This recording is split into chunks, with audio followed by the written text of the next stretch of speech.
got a very early diagnosis of autism. He's about 3. Yeah. And because my other kids are growing up, they've got more attention. I was just terrified of, I've seen lots of people who neglect their older kids.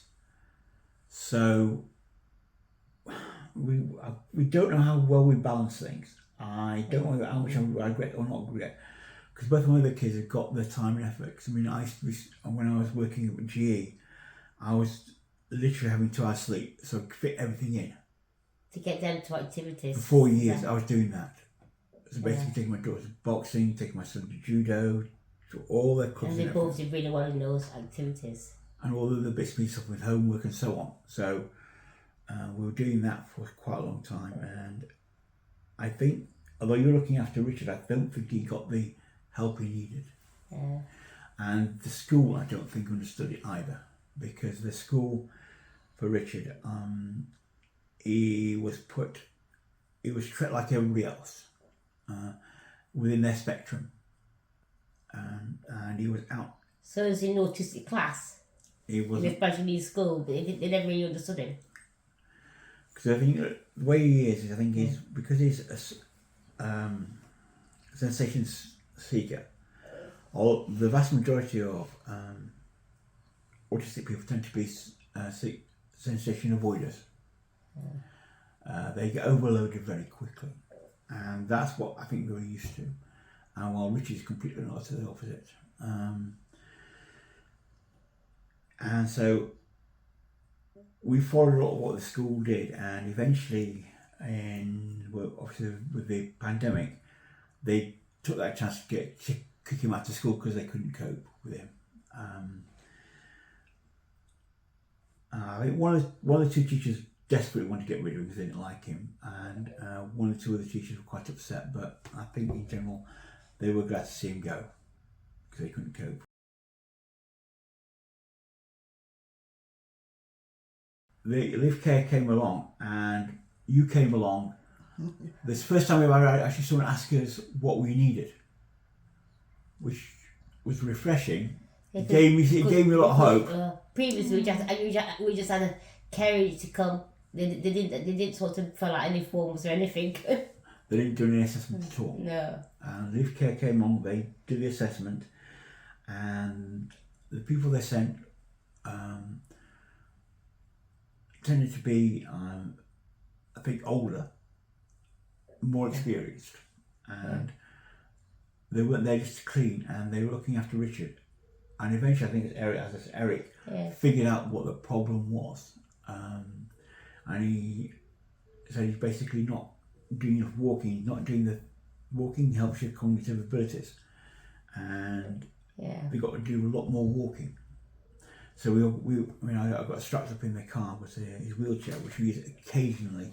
So going to mass when he has to sit down. That's the doing a place he's now using, and that's his choice because I think some reason he feels safer in it. Yeah. No, but the rest of the time he don't use it at all. No, we take him out walking, and he'll go long distances now. He's actually wanting to go long distances. I took him on, what was it? Saturday, not Saturday. Where was he went? To West Bar. You went to West Bar on Saturday? Saturday, that's right, yeah. And he trotted off quite happily about 2 mile walk easy, 2-3 mile walk without any problems. That's amazing. And he was happy to go on it. Admittedly, we did start by going to the cafe first. That's Richard. But he was quite happy to walk around, and he enjoyed it, and he loves walks around in the woods and enjoys that. Walking gives him that stimulation you require.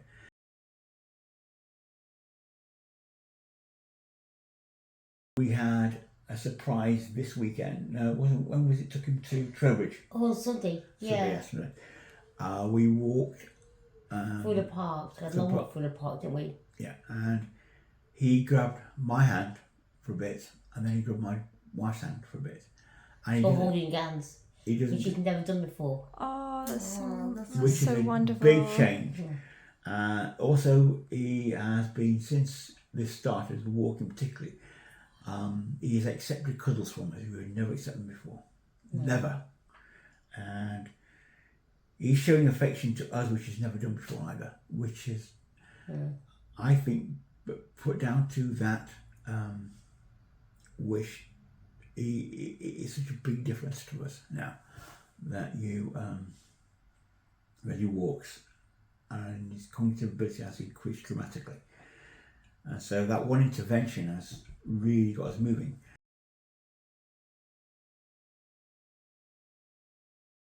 It's been very good. Just walking around, doing things, seeing things has made his temporary much easier than it used to be. Way easier than it used to be. And when things don't go the way they're supposed to do with it, when something goes wrong, something when he goes swimming or something like that, and it doesn't go quite the way he expects it to. Previously, I would have been scratched and bit. That doesn't happen anymore. He's more relaxed. He's more able to accept change. He likes change, but he likes certain things and he wants certain things. Doesn't like swimming and so on. Now he's happy to accept changes in that. So he's much happier than he used to be. I was sceptical when he first came because I thought another care agency. We worked with him for about a week and cancel. Oh no, not come the following day. So basically, I wouldn't be here being happy and saying this unless you achieved. Okay, it's as simple as that. If you hadn't achieved something, you wouldn't get anything from me at all. But the reason I'm here, I'm happy to say, I'm taking time out, is to say that you achieve something, and that's what nobody's done before.